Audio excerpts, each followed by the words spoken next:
ওই অজ্ঞাতনামা ব্যক্তি সে নিজেকে আইডেন্টিফাই করতে চায় না, সে তার অ্যাড্রেস বলতে চায় না। সে বলে যে আমি নিজেও ওই কিলার গ্রুপের মেম্বার ছিলাম, যখন আপনার নামটা আসছে আপনাকে হত্যা করতে হবে, তখন আমি বলছি যে না আমি এটা পারবো না, কারণ উনি ওই লোকটা সিলেটি, সে আমার কাজকর্ম সম্পর্কে জানে, এই জন্য সে কোনোভাবে রাজি হয় নাই। তখন সে বলছে যে আমার বিষয়টা হচ্ছে গিয়ে, তার বক্তব্য অনুযায়ী আমার বিষয়টা হচ্ছে গিয়ে আমি আপনাকে একটা ওয়ার্নিং দিচ্ছি, আপনি এই 2-3 দিন আপাতত ঘরের বাইরেই যাবেন না।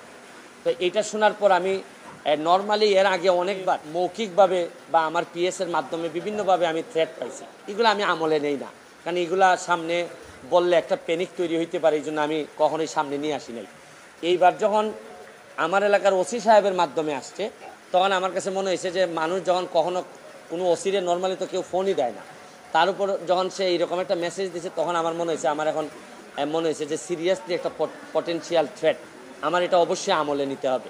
তো এই জন্য আমি ওই দিন পরের দিন সকালেই আমি ঢাকা চলে আসি, সংসদ ভবনে চলে আসি। এসে আমি এর ভিতরে আমি পুলিশের ঊর্ধ্বতন কর্মকর্তা যারা আছেন তাদের সাথেও আমি কথা বলি। তো এরপরে আমি জিডিটা আমি গতকালকে করছি। কিন্তু আমার যে জায়গাটাতে প্রশ্ন হচ্ছে, দেখেন আমি একজন মেম্বার অফ পার্লামেন্ট, পুলিশ যখন আমার এলাকার ওসি সাহেব যখন জানলেন কোনো একটা মারফতে যে আমার একটা লাইফ রিস্ক আছে, তখনই কিন্তু উচিত ছিল যে উনি এসপি সাহেবের সাথে আলাপ করবেন, ডিআইজি সাহেবের সাথে আলাপ করবেন, এটা কি আসলেই থ্রেট নাকি না কেউ বোগাস নাকি না কিছু, এটা তো আমার কাছে আসার আগেই এদের তদন্ত করে ফেলা উচিত ছিল। মানে আমাকে জিডি করতে হলো কেন? প্রশ্নটা হচ্ছে গিয়ে যে আমার থ্রেটটা তো আমি জানি না, জানছে প্রথমে ওসি সাহেবের পরে এটা এসপি ডিআইজি ওনাদের কাছে যাবে। আমি জানার আগেই ওনারা আমাকে প্রোটেকশন দিবেন, আমাকে পরে জানাবেন যে এই থ্রেটটা যেটা ছিল এটা রিয়েল অথবা ফেক। ওনারা আমাকে বলছেন, ওসি সাহেবের যতটুকু ব্রেইনে ধরছে উনি ধরছে, আমাকে জিডি করতে হয়েছে। আর আমার নিরাপত্তা তো এখন আমার নিজেরই দিতে হইতেছে। এখন রাষ্ট্রযন্ত্র, আমি এইটা বুঝলাম না যে এই রাষ্ট্রযন্ত্র আসলে কি আদৌ আমার বাঁচায় রাখতে চায় কিনা। কারণ হচ্ছে কি, আমি যাকে জিডি করতেছি পুলিশ ডিপার্টমেন্ট, সেই তো আগে জানছে আমার আগে, সেই তো আমার বলার দরকার ছিল যে সে ব্যক্তি আইডেন্টিফাই করা যায় নাই। পুলিশ মারফত কখনো শুনলাম যে ওনারা নাকি ট্রেকিং করে, কখনো বলছেন যে এই পাহাড়তলি চট্টগ্রামের, তারপরে কখনো বলতেছেন তার বাড়ি এই বড়লেখা বা সিলেটের কোন জায়গায় যেন। তা আমার বিষয়টা হচ্ছে গিয়ে যে দেখেন, এই দেশে বঙ্গবন্ধু মারা গেছেন, তার পরিবার সবাই মারা গেছে, আমার হবিগঞ্জের শাহ এম এস কিবরিয়া সাহেব মারা গেছেন, আমরা তো কোনো প্রোটেকশনই দিতে পারি নাই। আর আমার বিষয়টা এরকম হয়েছে যে এই পুলিশের ভূমিকা দেখে মনে হইতেছে যে পুলিশ মনে হইতেছে যে একটা অপমৃত্যু রেকর্ড করার জন্য বসে আছে, যে আচ্ছা একটা মৃত্যু হয়েছে, নাইলে এই পর্যায়ে যাবে কেন, আমি কি করতেছি না করতেছি সব পুলিশ এবং এনফোর্সমেন্ট এজেন্সির নখদর্পণে থাকবে। কারণ এরা খবর নেয় না বলেই লোকগুলা মরে, আর এরা খবর নেয় না বলেই বেনজিররা এত ধনী হয়, এরা খবর নেয় না বলেই মতিউররা এত টাকার মালিক হয়।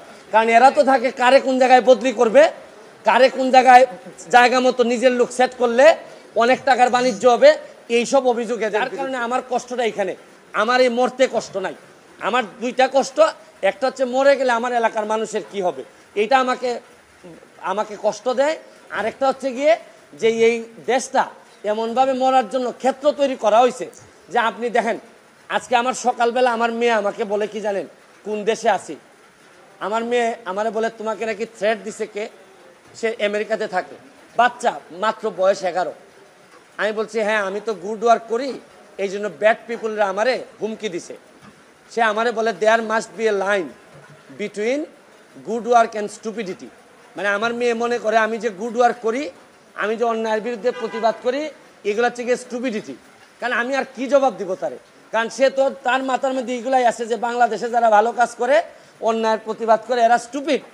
কিন্তু আমার মেয়ে অল্প বয়সী মেয়ে, আমি তো বুঝাইতে পারি না যে আমার জন্ম এই দেশে, এই দেশের মানুষের কাজ করতে চাই, কারণ আমার রক্তের মধ্যে এটা আছে, আমি করবো কি এটা, যে ধরনের প্রোটেকশন। আমি তো আর আগের ব্যারিস্টার সুমন না, মেম্বার অফ পার্লামেন্ট হিসাবে আপনি না আগের ব্যারিস্টার সুমনকে ফেলে দিলেন, কিন্তু মেম্বার অফ পার্লামেন্ট হিসাবে আমার সিকিউরিটির আগেই আমি যে জিডি করা লাগলো, এইটার জন্য দুঃখ প্রকাশ করতেছি। কেন আমি জিডি করব? আর যদি এটা আমার কাছ থেকে ইনফরমেশনটা আসতো যে আমার পিএস বলছে যে আমার থ্রেট দিছে, বা আমার এক বন্ধু বলছে, বা আমার এক আত্মীয় স্বজন আমি জিডি করলাম। পুলিশের মাধ্যমে যখন আসে তখন তো সাথে সাথে কাজটা করার দরকার ছিল। এখন বুঝেন অবস্থাটা কোন জায়গায় আছে। তারপর আমি বিশ্বাস করি যে যতদিন আসি মানুষের কল্যাণে কাজ করতে চাই, আপনাদের দোয়ায় কাজ করতে চাই, আর নিজের মানুষের আমার প্রতি যে বিশ্বাস, আমি মনে করি এটাই আমার নিরাপত্তা। আর এখন বাকিটা এনফোর্সমেন্ট এজেন্সি আছে, তারা যদি আমি কথা বলছি আইজিপি মহোদয়ের সাথে, উনি অত্যন্ত ভালোভাবে আমাকে আনসার দিয়েছেন, বলছেন যে এটা তো আগেই ওদের এই কী করার কথা। উনি আমার বিশ্বাস যে উনি ওই যারা আছে তাদেরকে প্রশ্ন করছেন যে এটা তো তোমরা জিডি করার আগেই ইনফরমেশন পাওয়ার সাথে সাথে কাজ করার কথা। একমাত্র আইজিপি সাহেব, বর্তমান আইজিপি সাহেব, উনি আমার অ্যাঙ্গেলে উনি কথা বলছেন। আর বাকি যারা আছে সবাই মনে হইতেছে যে সাক্ষী দেওয়ার জন্য বসে আছে, আমি কখন মরবো, মরলে পরে সাক্ষী দিবে। আমার এলাকাটা কী